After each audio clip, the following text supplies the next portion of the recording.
Hello guys, welcome to your channel AJ creative. ಇವತ್ತು ನಾವು ಆ, ಹೇಳ್ತಾ ಇರೋದು ಶೈಕ್ಷಣಿಕ ಮನೋವಿಜ್ಞಾನದ ಟಾಪ್ 30 ಕ್ವಶನ್ಸ್. ಇನ್ನೂ ಜಾಸ್ತಿ ಎಕ್ಸ್ಪ್ಲನೇಷನ್ ಮಾಡಲಿಕ್ಕೆ ಗಂಟೆ ಆಗಿಲ್ಲ. ಓನ್ಲಿ MCQ ಕ್ವಶನ್ ಆನ್ಸರ್ ಥರ ಇವತ್ತಿನ ಕ್ಲಾಸನ್ನ ನೋಡೋಣ.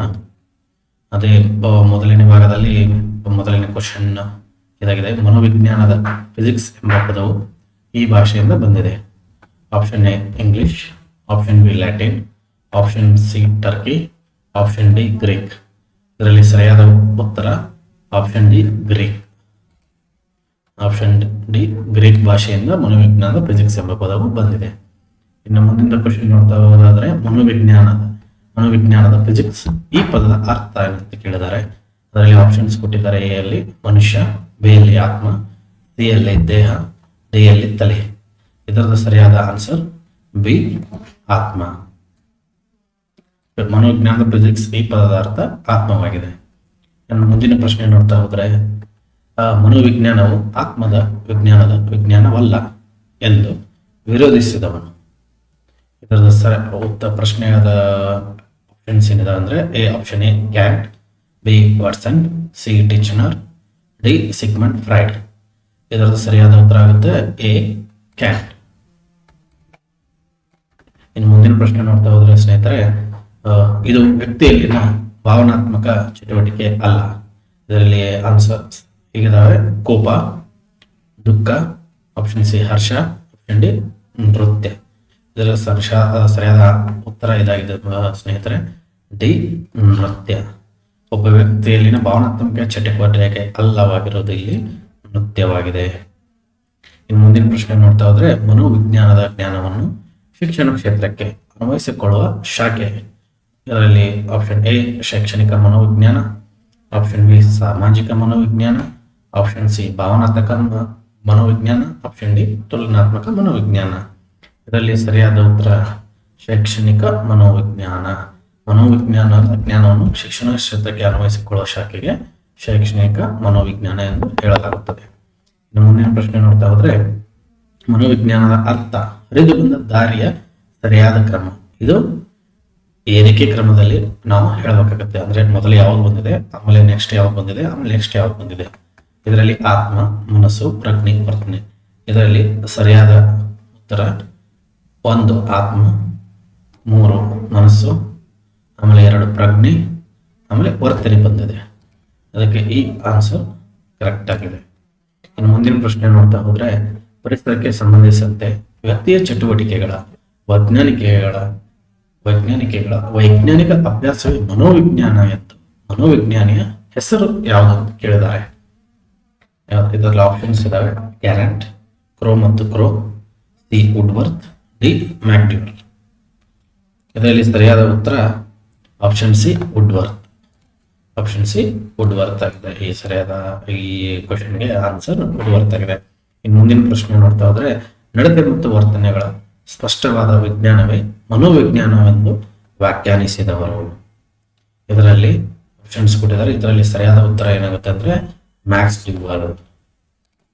ಸರಿಯಾದ ಉತ್ತರ ಈ ಕ್ವಶನ್ಗೆ ನಡತೆ ಮತ್ತು ವರ್ತನೆಗಳ ಸ್ಪಷ್ಟವಾದ ವಿಜ್ಞಾನವೇ ಮನೋವಿಜ್ಞಾನದ ವಿಜ್ಞಾನ ಎಂದು ವ್ಯಾಖ್ಯಾನಿಸಿದವರು ಮ್ಯಾಕ್ಸ್ ಡ್ಯೂವಲ್. ಮುಂದಿನ ಪ್ರಶ್ನೆ ನೋಡ್ತಾ ಇದ್ರೆ 9ನೇ ಪ್ರಶ್ನೆ, ವ್ಯಕ್ತಿ ಸಮಾಜದಲ್ಲಿ ವರ್ತಿಸುವ ರೀತಿ, ನೀತಿ ಹಾಗೂ ಜನರ ನಡುವಿನ ಸಂಬಂಧಗಳನ್ನು ಅಭ್ಯಾಸ ಮಾಡುವ ಶಾಖೆ ಯಾವುದಾಗಿದೆ ಎಂದು ಕೇಳಿದ್ದಾರೆ. ಇಲ್ಲಿ ಕೊಟ್ಟಿರೋದು ಆಪ್ಷನ್ಸ್ ಈ ತರ ಇದೆ: ಎ ಸಾಮಾನ್ಯ ಮನೋವಿಜ್ಞಾನ, ಬಿ ಅಸಾಮಾನ್ಯ ಮನೋವಿಜ್ಞಾನ, ಸಿ ಸಾಮಾಜಿಕ ಮನೋವಿಜ್ಞಾನ, ಡಿ ವರ್ತನಾ ಮನೋವಿಜ್ಞಾನ. ಇದರಲ್ಲಿ ಸರಿಯಾದ ಉತ್ತರ ಏನಾಗಿದೆ ಫ್ರೆಂಡ್ಸ್ ಅಂದ್ರೆ ಸಿ ಸಾಮಾಜಿಕ ಮನೋವಿಜ್ಞಾನ. ವ್ಯಕ್ತಿಯಲ್ಲಿನ ಸಮಾಜದಲ್ಲಿ ವರ್ತಿಸುವ ರೀತಿ, ನೀತಿ ಹಾಗೂ ಜನರ ನಡುವಿನ ಸಂಬಂಧಗಳನ್ನು ಅಭ್ಯಾಸ ಮಾಡುವ ಶಾಖೆಯೇ ಸಾಮಾಜಿಕ ಮನೋವಿಜ್ಞಾನ. ಇನ್ನು 10ನೇ ಪ್ರಶ್ನೆ ನೋಡ್ತಾ ಹೋದ್ರೆ ಫ್ರೆಂಡ್ಸ್, ಹುಟ್ಟಿನಿಂದ ಸಾಯುವವರೆಗೆ ವ್ಯಕ್ತಿಯ ಕಲಿಕೆಯ ಅನುಭವಗಳನ್ನು ತಿಳಿಸುವ ಶಾಸ್ತ್ರವೇ ಮನೋವಿಜ್ಞಾನ ಎಂದು ಯಾರು ವ್ಯಾಖ್ಯಾನಿಸಿದ್ದಾರೆ. ಇದರ ಸರಿಯಾದ ಉತ್ತರ ಫ್ರೆಂಡ್ಸ್ ಕ್ರೋ ಮತ್ತು ಕ್ರೋ ಬ್ರದರ್ಸ್. ಕ್ರೋ ಮತ್ತು ಕ್ರೋ ಏನ್ ಎಕ್ಸ್ಪ್ಲೇನ್ ಮಾಡಿದ್ದಾರೆ ಅಂದ್ರೆ, ಹುಟ್ಟಿನಿಂದ ಸಾಯುವವರೆಗೆ ವ್ಯಕ್ತಿಯ ಕಲಿಕೆಯ ಅನುಭವಗಳನ್ನು ತಿಳಿಸುವ ಶಾಸ್ತ್ರವೇ ಮನೋವಿಜ್ಞಾನ ಎಂದು ವ್ಯಾಖ್ಯಾನಿಸಿದ್ದಾರೆ. ಇನ್ನು 11ನೇ ಪ್ರಶ್ನೆ ನೋಡ್ತಾ ಹೋದ್ರೆ ಫ್ರೆಂಡ್ಸ್, ತರಗತಿಯ ಕೋಣೆಯಲ್ಲಿ ಹಿಂದಿನ ಬೆಂಚಿನ ವಿದ್ಯಾರ್ಥಿಗಳು ಯಾವಾಗಲೂ ಅನಾವಶ್ಯಕ ಮಾತುಗಾರಿಕೆಯಲ್ಲಿ ತೊಡಗಿರುತ್ತಾರೆ. ಶಿಕ್ಷಕರು ಅದಕ್ಕಾಗಿ ಕೈಗೊಳ್ಳಬೇಕಾದ ನಿರ್ಣಯ ಯಾವುದು ಅಂತ ಕೇಳಿದ್ದಾರೆ. ಇದಕ್ಕೆ ಸರಿಯಾದ ಉತ್ತರ ಆಪ್ಷನ್ ಸಿ, ಮುಂದಿನ ಬೆಂಚಿಗೆ. ಆಪ್ಷನ್ ಸಿ, ಮುಂದಿನ ಬೆಂಚಿಗೆ ಅವರನ್ನು ಸ್ಥಳಾಂತರಿಸುವುದು. ಮುಂದಿನ 12ನೇ ಪ್ರಶ್ನೆ ನೋಡ್ತಾ ಹೋದ್ರೆ ಫ್ರೆಂಡ್ಸ್, ಪ್ರತಿಯೊಬ್ಬ ಶಿಕ್ಷಕನ ಕರ್ತವ್ಯ ಇದಾಗಿದೆ. ಯಾವುದರಲ್ಲಿ ಆಪ್ಷನ್ಗಳಲ್ಲಿ ಯಾವುದಾಗಿದೆ ಎಂದು ಕೇಳಿದ್ದಾರೆ. ಒಂದು, ವಿದ್ಯಾರ್ಥಿಗಳು ಬೌದ್ಧಿಕ ಸಾಮರ್ಥ್ಯ ಮತ್ತು ಮಾನಸಿಕ ಮಟ್ಟ ಅರಿಯುವುದು. 2, ಭಾಷೆಯ ಮೇಲೆ ಪ್ರಭುತ್ವ ಹೊಂದಿರಬೇಕು. 3, ಬೋಧನಾ ವಿಷಯದ ಮೇಲೆ ಪ್ರಭುತ್ವವಿರಬೇಕು. ಮೇಲಿನ ಎಲ್ಲವೂ. ಇದರ ಸರಿಯಾದ ಉತ್ತರ ಮೇಲಿನ ಎಲ್ಲವೂ. ಪ್ರತಿಯೊಬ್ಬ ಶಿಕ್ಷಕನ ಕರ್ತವ್ಯ ಏನಾಗಿರುತ್ತೆ ಅಂದ್ರೆ ವಿದ್ಯಾರ್ಥಿಗಳ ಬೌದ್ಧಿಕ ಮತ್ತು ಸಾಮರ್ಥ್ಯ ಮತ್ತು ಮಾನಸಿಕ ಸಾಮರ್ಥ್ಯ ಅರಿಬೇಕು. ಭಾಷೆ ಮೇಲೆ ಪ್ರಭುತ್ವವನ್ನು ಹೊಂದಿರಬೇಕು. ಎಕ್ಸ್ಪ್ಲನೇಷನ್ ಕರೆಕ್ಟ್ ಆಗಿರಬೇಕು. ಬೋಧನಾ ವಿಷಯದ ಮೇಲೆ ಅವರಿಗೆ ಪ್ರಭುತ್ವತೆ ಇರಬೇಕು. ಅದಕ್ಕೂ ಒಬ್ಬ ಕರ್ತವ್ಯ ಆಗಿರುತ್ತದೆ. ತರಗತಿಯಲ್ಲಿ ಮುಂದಿನ ಪ್ರಶ್ನೆ ನೋಡ್ತಾ ಹೋದ್ರೆ, ತರಗತಿಯಲ್ಲಿ ಶಿಸ್ತನ್ನು ಕಾಪಾಡಲು ಶಿಕ್ಷಕರು ಕೈಗೊಳ್ಳಬೇಕಾದ ಕಾರ್ಯ ಇದಾಗಿದೆ. ಮೊದಲನೇದು, ತರಗತಿಯಲ್ಲಿ ಕಟ್ಟುನಿಟ್ಟಿನ ಸನ್ನಿವೇಶ ನಿರ್ಮಾಣ ಮಾಡುವುದು. ಅಶಿಸ್ತು ಹೊಂದಿದ ವಿದ್ಯಾರ್ಥಿಗಳನ್ನು ದಂಡಿಸುವುದು. ವಿದ್ಯಾರ್ಥಿಗಳ ಅಗತ್ಯತೆ ಮತ್ತು ಆಸಕ್ತಿಗಳಿಗೆ ಅನುಗುಣವಾದ ಕಾರ್ಯಕ್ರಮಗಳನ್ನು ಕೈಗೊಳ್ಳುವುದು. ಮುಂದಿನ ಒಂದು ತರಗತಿಯಿಂದ ಹೊರಹಾಕುವುದು. ಇದಕ್ಕೆ ಸರಿಯಾದ ಉತ್ತರ ಫ್ರೆಂಡ್ಸ್ ಆಪ್ಷನ್ ಸಿ, ವಿದ್ಯಾರ್ಥಿಗಳ ಅಗತ್ಯತೆ ಮತ್ತು ಆಸಕ್ತಿಗಳಿಗೆ ಅನುಗುಣವಾಗಿ ಕಾರ್ಯಕ್ರಮಗಳನ್ನು ಕೈಗೊಳ್ಳುವುದು. ಇನ್ನು ಮುಂದಿನ 14ನೇ ಪ್ರಶ್ನೆ ನೋಡ್ತಾ ಇದ್ದಾರೆ ಫ್ರೆಂಡ್, ಶೈಕ್ಷಣಿಕ ಮನೋವಿಜ್ಞಾನದ ಪಿತಾಮಹ ಎಂದು ಯಾರನಿದೆ? ಇದು ಪ್ರತಿ ಎಕ್ಸಾಮ್ ಅಲ್ಲಿ ಟೀಚರ್ಸ್ ಏನಿರುತ್ತೆ ಎಕ್ಸಾಮ್ಸ್ ಅಲ್ಲಿ ಪ್ರತಿ ಸಲ ಇದನ್ನು ಕೇಳಿರ್ತಾರೆ. ಇದಕ್ಕೆ ಆಪ್ಷನ್ ವ್ಯಾಟ್ಸನ್, ಓಂಟ್, ಪ್ಲವೋ ಅಂಡ್ ಥಾರ್ನ್ಡೈಕ್. ಇದಕ್ಕೆ ಸರಿಯಾದ ಆನ್ಸರ್ ಆಗಿದೆ ಥಾರ್ನ್ಡೈಕ್. ಆಪ್ಷನ್ ಉತ್ತರ ಸರಿಯಾಗಿದೆ. ಇನ್ನು 15ನೇ ಪ್ರಶ್ನೆ ಇದೆ, ಮನೋವಿಶ್ಲೇಷಣವಾದದ ಪಿತಾಮಹ ಯಾರು? ವಿಶ್ಲೇಷಣದ ಪಿತಾಮಹ ಯಾರಂದ್ರೆ ಸಿಗ್ಮಂಡ್ ಫ್ರಾಯ್ಡ್. ಇದಕ್ಕೆ ಸರಿಯಾದ ಉತ್ತರ ಇರೋದು ಸಿಗ್ಮಂಡ್ ಫ್ರಾಯ್ಡ್. ಇನ್ನು ಮುಂದಿನ ಪ್ರಶ್ನೆ ನೋಡ್ತಾ ಇದ್ದಾರೆ ಫ್ರೆಂಡ್ಸ್, 16ನೇ ಪ್ರಶ್ನೆ ನೋಡ್ತಾ ಇದ್ದಾರೆ, ದೇಹಶಾಸ್ತ್ರ ಮತ್ತು ಮನಃಶಾಸ್ತ್ರಕ್ಕೂ ನಡುವಿನ ಅಂತರವನ್ನು ಸಮೀಪಕ್ಕೆ ತಂದವರು ಯಾರು? ಇದರ ಸರಿಯಾದ ಉತ್ತರ ವಿಲಿಯಂ ಮೌಂಟ್. ಇನ್ನು 17ನೇ ಪ್ರಶ್ನೆ ನೋಡ್ತಾ ಹೋದ್ರೆ, ಜೀವಿಯ ಹುಟ್ಟಿನಿಂದ ಸಾವಿನವರೆಗೆ ಉಂಟಾಗುವ ಬೆಳವಣಿಗೆ ಮತ್ತು ವಿಕಾಸವನ್ನು ಅಧ್ಯಯನ ಮಾಡುವ ಶಾಖೆ ಯಾವುದಾಗಿದೆ? ಇದಕ್ಕೆ ಸರಿಯಾದ ಉತ್ತರ ವಿಭೇದಾತ್ಮಕ ಮನೋವಿಜ್ಞಾನ. ಇನ್ನು 18ನೇ ಪ್ರಶ್ನೆ ನೋಡ್ತಾ ಹೋದ್ರೆ ಫ್ರೆಂಡ್ಸ್, ವಾಟ್ಸನ್ ರವರು ಹೇಳುವಂತೆ ಮನೋವಿಜ್ಞಾನವು ಈ ಕೆಳಗಿನದರ ಅಧ್ಯಯನವಾಗಿದೆ. ಇದಕ್ಕೆ ಕರೆಕ್ಟ್ ಆದ ಆನ್ಸರ್ ವರ್ತನೆ. ವಾಟ್ಸನ್ ಅವರು ವರ್ತನಾಶಾಸ್ತ್ರವಂತೆ ಇದನ್ನು ಮನೋವಿಜ್ಞಾನ, ಶಿಕ್ಷಣ ಮನೋವಿಜ್ಞಾನ ಗುರುತಿಸ್ತಾ ಹೋಗ್ತಾ ಇದ್ದಾರೆ. ಇನ್ನು 19ನೇ ಪ್ರಶ್ನೆ ನೋಡಿದ್ರೆ, ಆಂಜಲ್ ಆಫ್ ಸೀಸಸ್ ಈ ವಿಷಯಕ್ಕೆ ಸಂಬಂಧಿಸಿದೆ. ಈ ಕೆಳಗಿನ ಯಾವ ವಿಷಯಕ್ಕೆ ಆಂಜಲ್ ಆಫ್ ಸೀಸಸ್ ಸಂಬಂಧಿಸಿದೆ ಎಂದು ಕೇಳಿದ್ದಾರೆ. ಇದರ ಸರಿಯಾದ ಉತ್ತರ ಜೀವ ವಿಕಾಸಕ್ಕೆ ಆಂಜಲ್ ಆಫ್ ಸೀಸಸ್ ಎಂದು ಕರೀತಾರೆ. ಇನ್ನು ಮುಂದಿನ ಪ್ರಶ್ನೆ 20ನೇ ಪ್ರಶ್ನೆ ನೋಡ್ತಾ ಹೋದ್ರೆ ಫ್ರೆಂಡ್ಸ್, ಮಗು ಆಟ ಆಡುವಾಗ ಅವನ ವರ್ತನೆಯನ್ನು ಅಧ್ಯಯನ ಮಾಡುವುದು ಯಾವ ವಿಧಾನವಾಗಿದೆ? ವರ್ತನೆ ಅಧ್ಯಯನ ಯಾವ ವಿಧಾನವಾಗಿದೆ ಎಂದು ಕೇಳಿದ್ದಾರೆ. ಇದಕ್ಕೆ ಸ್ವಾಭಾವಿಕ ಅವಲೋಕನ ಎಂದು ಆನ್ಸರ್ ಇದು ಕರೆಕ್ಟ್ ಆಗಿದೆ. ಇನ್ನು ಮುಂದಿನ 21ನೇ ಪ್ರಶ್ನೆ ನೋಡ್ತಾ ಹೋದ್ರೆ, ಅಂತರಾವಲೋಕನ ಪದ್ಧತಿಯನ್ನು ಬಳಕೆಗೆ ತಂದವರು ಯಾರು ಅಂತ ಹೇಳಿದ್ರೆ 21ನೇ ಪ್ರಶ್ನೆ. ಇದಕ್ಕೆ ಆಪ್ಷನ್ಸ್, ಇದಕ್ಕೆ ಸರಿಯಾದ ಉತ್ತರ ಯಾವುದಾಗಿದೆ ಅಂದ್ರೆ ಎಡ್ವರ್ಡ್ ಬ್ರಾಡ್ ಟಿಚ್ನರ್. 22ನೇ ಪ್ರಶ್ನೆ ನೋಡ್ತಾ ಹೋದ್ರೆ ಫ್ರೆಂಡ್ಸ್, ಎಲ್ಲಾ ಮನೋವಿಜ್ಞಾನ ಅಧ್ಯಯನಗಳ ತಳಹದಿ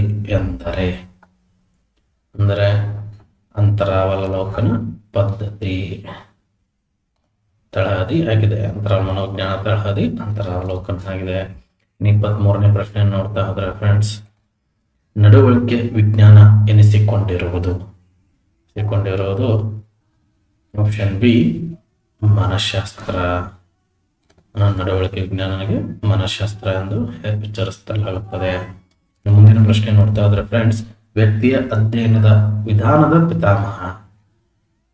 ಇದರ ಸರಿಯಾದ ಆನ್ಸರ್ ಟಿಚ್ನರ್. ಟಿಚ್ನರ್ ಆಗಿದೆ. ಮುಂದಿನ ಪ್ರಶ್ನೆ ನೋಡ್ತಾ ಹೋದ್ರೆ ಫ್ರೆಂಡ್ಸ್, 25ನೇ ಪ್ರಶ್ನೆ, ಒಬ್ಬ ವಿದ್ಯಾರ್ಥಿ ಸತತವಾಗಿ ತಡವಾಗಿ ಬರುತ್ತಿದ್ದಾನೆ. ಈ ಸಮಸ್ಯೆಯನ್ನು ಹೋಗಲಾಡಿಸಲು ಯಾವ ವಿಧಾನದ ಮುಖಾಂತರ ಪರಿಹಾರ ಮಾಡಬಹುದು? ಇದರ ಸರಿಯಾದ ಉತ್ತರ ವ್ಯಕ್ತಿಗತ ಅಧ್ಯಯನ. ಇನ್ನು 26ನೇ ಪ್ರಶ್ನೆ ನೋಡ್ತಾ ಹೋದ್ರೆ ಫ್ರೆಂಡ್ಸ್, ಮನೋವಿಜ್ಞಾನದಲ್ಲಿ ಪ್ರಥಮ ಪ್ರಯೋಗ ಮಾಡಿದವರು ವಿಲ್ ಹೆಲ್ಮೋಂಟ್. ಮನೋವಿಜ್ಞಾನದಲ್ಲಿ ಪ್ರಥಮ ಪ್ರಯೋಗ ಮಾಡಿದವರು ವೋಂಟ್ ಅವರು. 27ನೇ ಪ್ರಶ್ನೆಯನ್ನು ನೋಡ್ತಾ ಹೋದ್ರೆ ಫ್ರೆಂಡ್ಸ್, ಮನೋವಿಜ್ಞಾನದ ಈ ಕೆಳಗಿನ ಶಾಖೆ ಮಾನಸಿಕ ತೊಂದರೆಗಳ ಕಾರಣಗಳನ್ನು ಪತ್ತೆ ಹಚ್ಚುವ ಬಗ್ಗೆ ಚರ್ಚಿಸುತ್ತದೆ. ಇದರ ಸರಿಯಾದ ಆನ್ಸರ್ ಚಿಕಿತ್ಸಾ ಮನೋವಿಜ್ಞಾನ. ಇನ್ನು 28ನೇ ಪ್ರಶ್ನೆ ನೋಡ್ತಾ ಹೋದ್ರೆ, ಗೆಸ್ಟಾಲಿನ್ ವಿಧಾನ ಇದಾಗಿದೆ. ಇದರಲ್ಲಿ ಸರಿಯಾದ ಉತ್ತರ ವರ್ತನೆಯ ವೀಕ್ಷಣೆ. 29ನೇ ಪ್ರಶ್ನೆ ನೋಡ್ತಾ ಹೋದ್ರೆ ಫ್ರೆಂಡ್ಸ್, ವ್ಯಕ್ತಿಯು ತನ್ನ ಅಂತರ್ಗತ ವರ್ತನೆಗಳನ್ನು ತಾನೇ ಅಧ್ಯಯನ ಮಾಡುವ ವಿಧಾನ ಯಾವುದು? ಇದರ ಸರಿಯಾದ ಉತ್ತರ ಅಂತರಾವಲೋಕನ. 30ನೇ ಕೊನೆಯ ಪ್ರಶ್ನೆ, ವಿಲ್ ಹೆಲ್ಮೋಂಟ್ಸ್ ಎಷ್ಟರಲ್ಲಿ ತನ್ನ ಮನೋವೈಜ್ಞಾನಿಕ ಪ್ರಯೋಗಶಾಲೆಯನ್ನು ಸ್ಥಾಪಿಸಿದನು?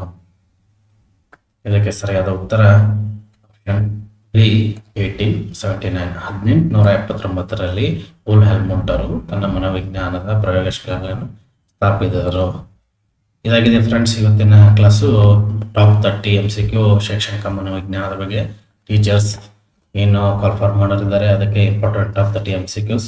ಇದೇ ರೀತಿ ನೀವು ನಿಮಗೆ ಕ್ವಶನ್ ಆನ್ಸರ್ಸ್ MCQs ಬೇಕಾದರೆ ಈ ಚಾನಲನ್ನು ಸಬ್ಸ್ಕ್ರೈಬ್ ಮಾಡಿ, ಶೇರ್ ಮಾಡಿ, ಕಮೆಂಟ್ ಮಾಡಿ.